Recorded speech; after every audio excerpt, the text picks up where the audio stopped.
is here on Femme House Radio with us. Peaches, how are you? Good. Her mix a lot. Nice to talk to you. Nice to talk to you. Let's start strong. You're a gay icon. Did you mean to be? Did I mean to be? I meant to ask a lot of questions about what was going on in the state of the world and what was the status quo, and I didn't agree with it. So Mm, I was just asking a lot of questions, and I'm sure a lot of queer people were asking the same questions.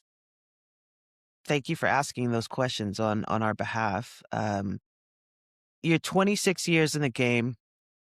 You dropped first in 2000, your debut. You've done everything since. You've done everything. You've worked with everybody.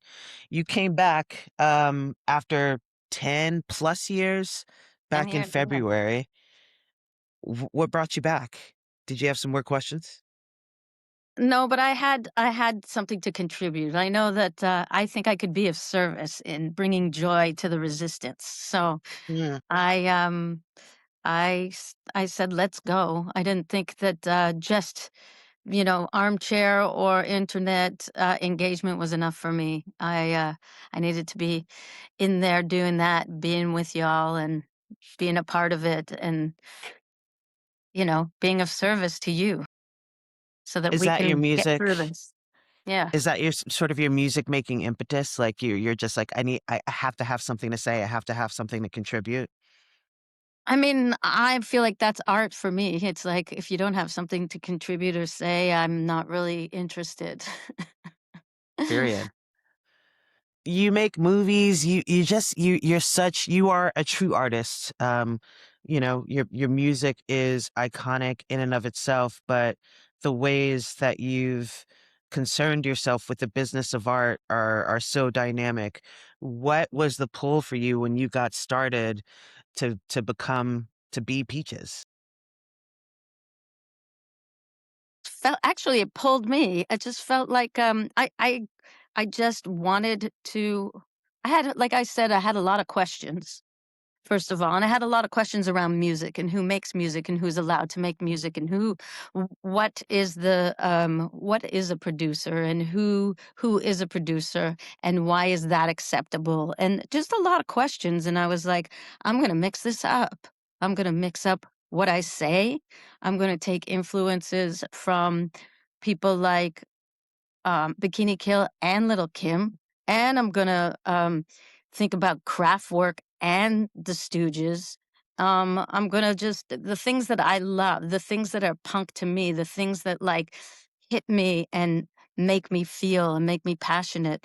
And I want to spit them out in a way that I don't feel we had to be a purist or compartmentalize these things. Here in 2026, what's punk to you? Who are you inspired by right this second?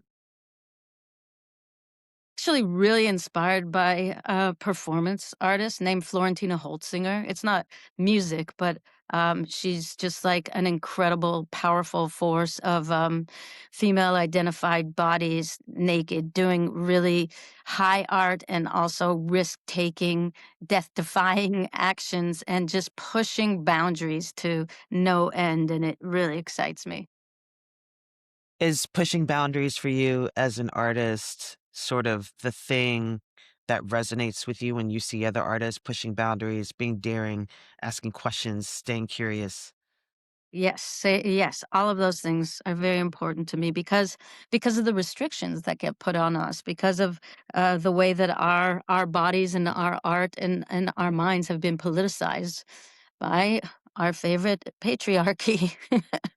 And it's people call me a political artist, and I am only responding to what has been politicized. I want to I want people to feel comfortable in their own bodies. That is such a precarious situation right now with that, you know, trying to take away rights of everybody who isn't a white supremacist, basically. So we gotta pull together. Can you talk with me more about your politic and how that's informed your career? I know you've said, you've just shared that, you were just asking questions that like your art is a response to patriarchy and boxes and labels. Can you share more with me about the impetus of your politic and how that informs your art outside of just asking questions and responding? What is it that, especially after 10 plus years, what is it that like brings you back to the microphone, brings you back to the studio to say, The fuck shit is this, we going gotta. downhill. Shit is going Yeah. downhill. You think after like 2015 when I made my last album that it was just like celebrate, let's go. You know, there's just been so many restrictions and so many backlashes, and there's been a lot of conversations opening up, definitely in a lot of like conversations in good ways that people have had, but then it also people have we have to like not be afraid of how when we open up, how the backlash tries to push us back down. And I want people to feel. I want people to feel. I want them to feel like they can be who they need to be, and I want people to understand that they're important and that they obviously there's a lot of reasons to be fearful, but there's ways to bring us together. And like I said, I know that I can be a part of that in a way that can bring sort of I bring humor to things, not to escape, but to let people know it's okay. Like when it's dark, when it's heavy and you bring humor to it, you can like relax your shoulders a bit, laugh a little and then continue on. Yeah, joy is in and of itself a revolutionary act. Would you agree with that? Definitely. Definitely Audre Lorde. That was what Audre Lorde said. That's what Hannah Arendt said. That's, it's these incredible figures who stood up for all of us have said it through this test of time, and we have to do that. What would you say to artists that are struggling in the moment to capture both their feelings and their response to the current politic, that maybe are a little bit afraid of imbuing us with some joy? I understand that it's fearful, but you have to be real with yourself and what are you really doing and why are you doing it? And I'm sure you're going to find a really good reason and a joyful reason, and you're going to get that out there. What's your favorite medium that you engage with as an artist? I mean, it always starts with music for me. I think that music to me opens up so many areas. It's opened up film. It's opened up performance art. It's opened up um, theater. It's opened up uh, visual art. So it always starts with music with me. Music is the portal, huh? It really is for me. It is. Yeah. What do you want people to say about your music in 50 years? What should I teach my daughter? My daughter is 6.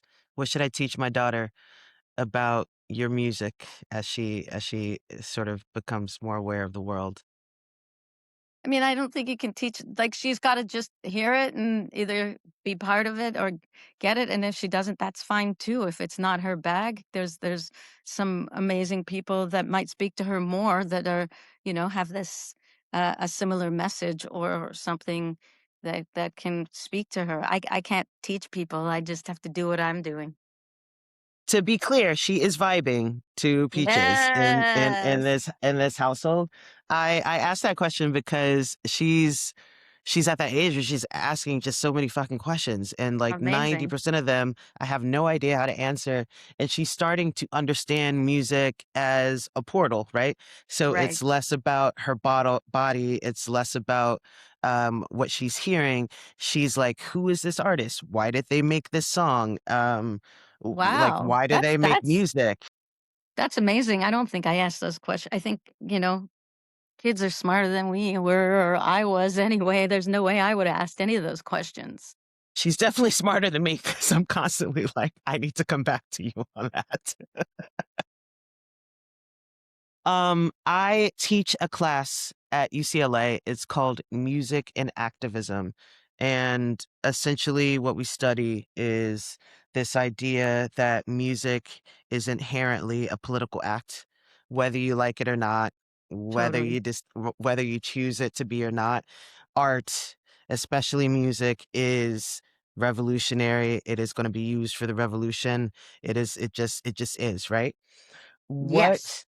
What do you think what would you say to my students? My students are very concerned with this idea that they're artists of their time. They don't see them as political. They don't think that they're using their platforms as they should. They don't think that they're saying anything. They think they're really disengaged and sort They of don't wanna say anything, or they think they're not getting through, or they don't want to? I'm just confused. they don't think that the artists of their time are saying anything. They think that all the artists are scared to shake the boat, to rock the boat. What would you tell my students who feel concerned about that? They're often artists themselves, and they want to use music as a portal in the same way that you do. They want to use it to speak their minds. They want to use it to say things. Tip that boat They're over. wondering, Sink just that fucking ship. sink, just Sink that rock ship. the boat, rock Rock it, the put a boat. pole Tip in the it, boat over. put it in the bottom of the ocean, Let's go. drive to a beach and swim to the beach and rage, right? Yes, please. Please. But I know I feel for you. I feel all the fear. I understand what is going on, and it's a great opportunity for you. Were there points where you ever felt nervous or scared to be as outspoken as you are?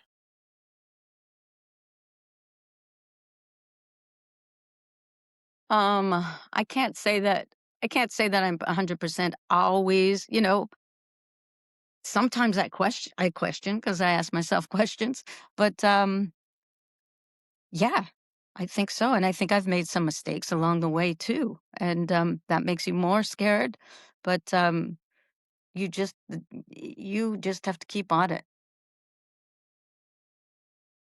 Last question. If you're if you're sitting at across from a table of young peaches, what do you say to young peaches? I've had and just to contextualize the question, it used to be a really specific question. And the question was, what do you say to your younger self to make sure they end up here?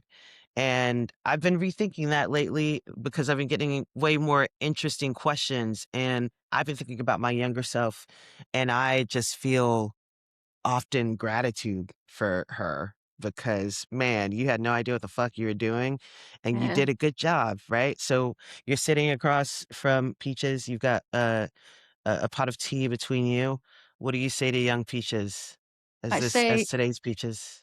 I say you're doing a good job. It's okay if you know things or you don't know things, but you don't need to be so angry. You don't gotta be so angry. Nobody if they're out to get you, you'll get them back, don't worry. You don't have to waste your energy and be so angry. That's all. You can still have that energy and that powerful energy.